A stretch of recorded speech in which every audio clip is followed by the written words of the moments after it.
बेलिबास मोहब्बत। ये कहानी एक लड़की की ज़िंदगी पर है। इस कहानी में लिखे गए नाम और करैक्टर का हकीकी ज़िंदगी से कोई वास्ता नहीं।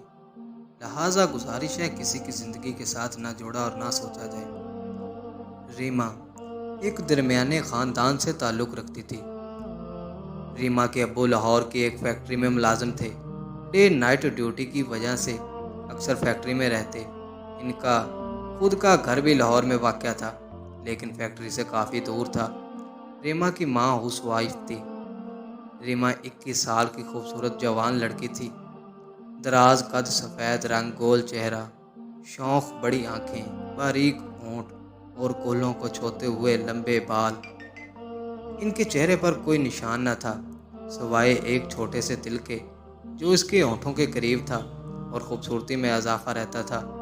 उसे अपनी खूबसूरती का अंदाज़ा था। उसके साथ साथ उसकी सादा पसंद दूसरों से अलग होती, जो उसको और हसीन बना देती। रीमा ने खुद ब्यूटिशियन का कोर्स कर रखा था, अपनी केयर खुद करती थी। इसके अलावा इसने बीए पार्ट सेकंड के पेपर अभी देकर फ्री हुई थी। उसे पढ़ाई में कोई दिलचस्पी ना थी। उसका शौक नावल्स, सोशल अपीज और ब्यूटिशियन में था। इसी वजह से उसने ब्यूटिशियन का कोर्स भी किया और घर में छोटा सा ब्यूटी पार्लर का सेटअप बना लिया। इसने 4 साल बड़ा एक भाई का शिफ दुबई में एक होटल मैनेजर की जॉब करता था। काशिफ की शादी को अभी चंद माह ही हुए थे।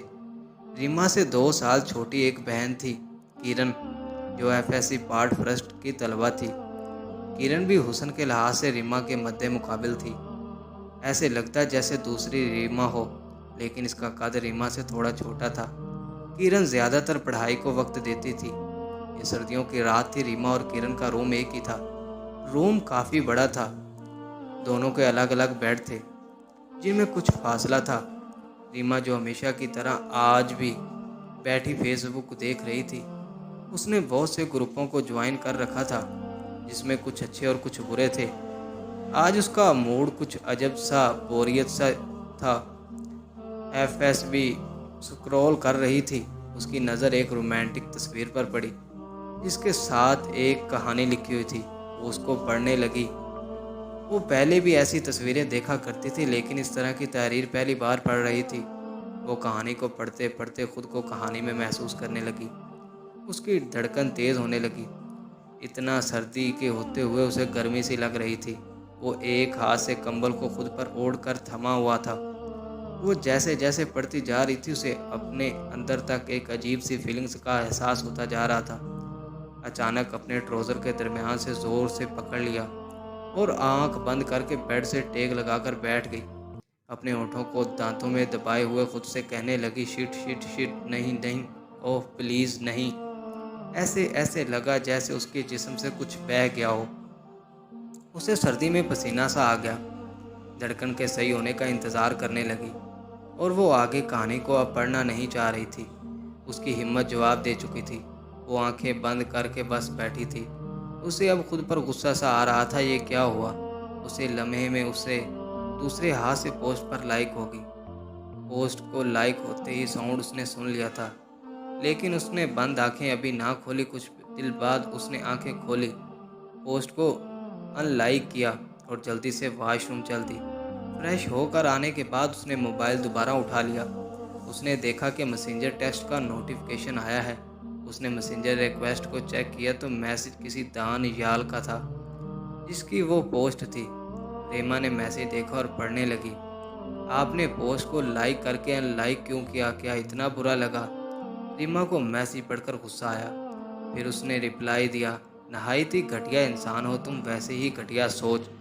पोस्ट गलती से लाइक हुई, अब टेक्स्ट ना आए। इससे पहले कि वो कुछ लिखता, मैसेंजर से ब्लॉक कर दिया। रीमा ने आईडी अपने नाम से बना रखी थी। वो कभी अपने चेहरे की तस्वीर तो नहीं लगाती थी, बस कभी कभी अपने साइड पोज में लंबे बालों की तस्वीर लगा लेती। लेकिन वो मैसेंजर पर सिर्फ जानने वालों से ही बात करती। वो आज महज इत्तेफाक था कि उसने किसी अनजान को जवाब दिया, वरना वो हमेशा इग्नोर करती।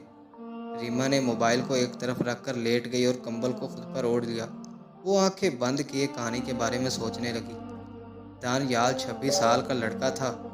जो फैसलाबाद के एक अमीर घराने से ताल्लुक़ रखता था। उसके अब्बू गाड़ियों और प्रॉपर्टी का काम करते थे। दानियाल माँ बाप का इकलौता, देखने में स्मार्ट सा था।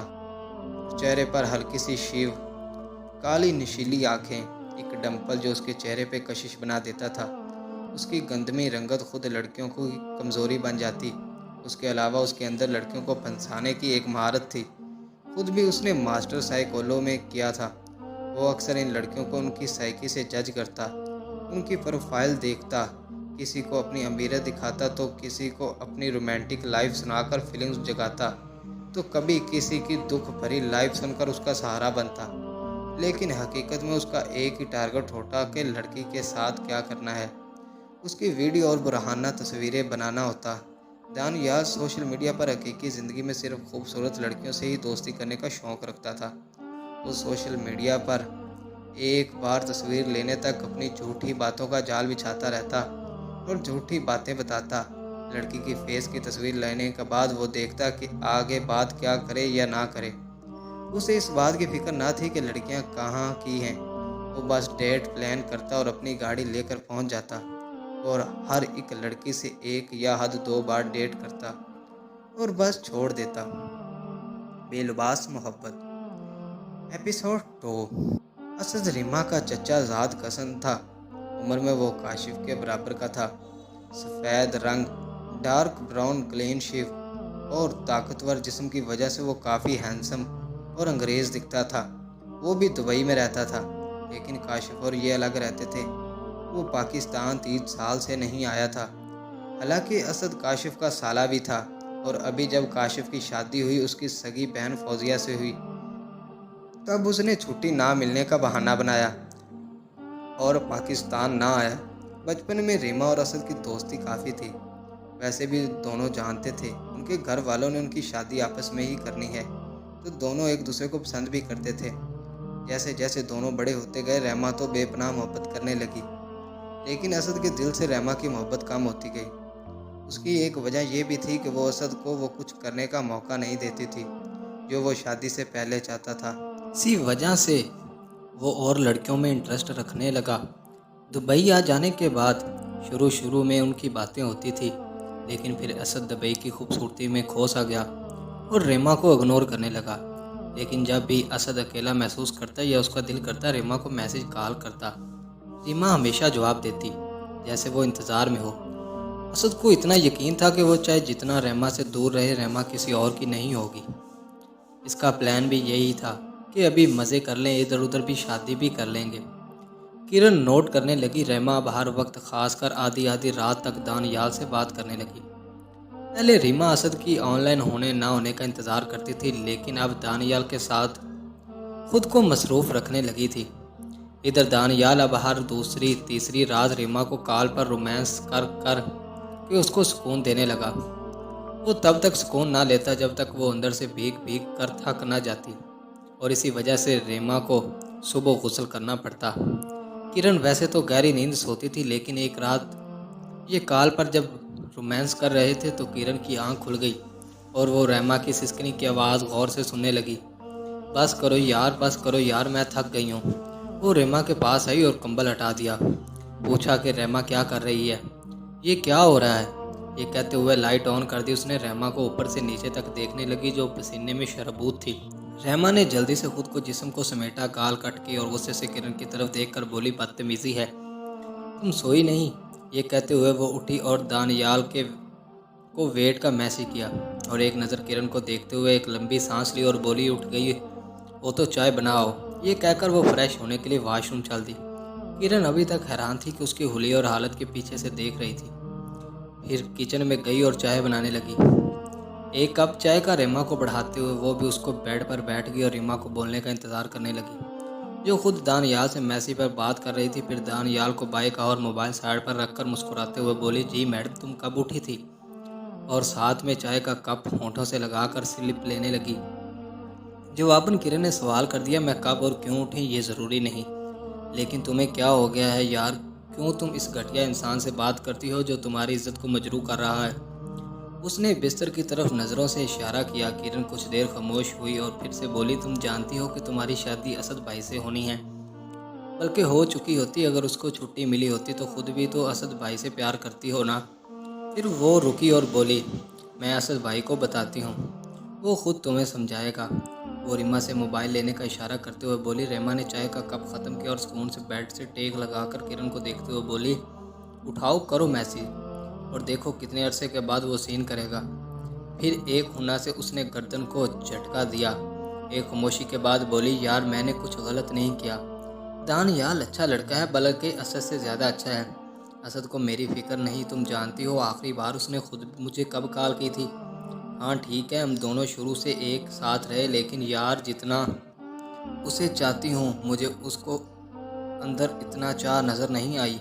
वो जब पाकिस्तान में था तब भी जब उसका दिल चाहता था वो बात करता था, और जब मैं चाहती थी तब वो चुप हो गई।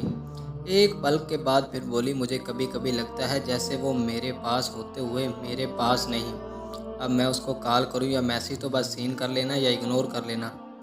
जवाब जब दिल करे, बस सहारे के लिए इतना कह देना कि हमने वैसे भी शादी करनी है तो अभी क्या करेंगे बात करके। तो यार तुम बताओ, मैं अपनी फीलिंग्स किसके साथ शेयर करूं। रेमा की आंखों में आंसू थे। वो किरण से नज़रें हटाकर आंसू को छुपाने लगी और बोली, तुम्हें क्या लगता है दानियाल मुझे क्यों अच्छे लगना लगा है? मैं उससे क्यों बात करती हूँ? क्या मुझे ये सब चाहिए? वो बिस्तर की सलवाटों की तरफ इशारा करते हुए बोली, यार वो मुझे वक्त देता है, मुझे सुनता है, मेरा ख्याल रखता है। कोई ऐसा पल नहीं जब मैंने कहा और उसने बात ना की, और वो मसरूफ़ नहीं हो सकता। उसे मेरी फ़िक्र होती है और हर लड़की यही चाहती है कि उसे चाहने वाला और फ़िक्र करने वाला मर्द मिले। तुमने असद को बताना है तो बता दो, मुझे फ़र्क नहीं पड़ेगा। वैसे भी दानियाल अपने पेरेंट्स से मेरी बहुत जल्द बात करेगा। वो खामोश होगी और किरण ने एक लंबा सांस लिया और कुछ सोचने लगी। फिर बोली, तुम्हें लगता है वाकई तुम्हारे लिए संजीदा है और उसके घर वाले मान जाएंगे, और यहाँ अम्मी अब्बू भी मान जाएंगे? अगले पार्ट के लिए हमारे चैनल को सब्सक्राइब करें।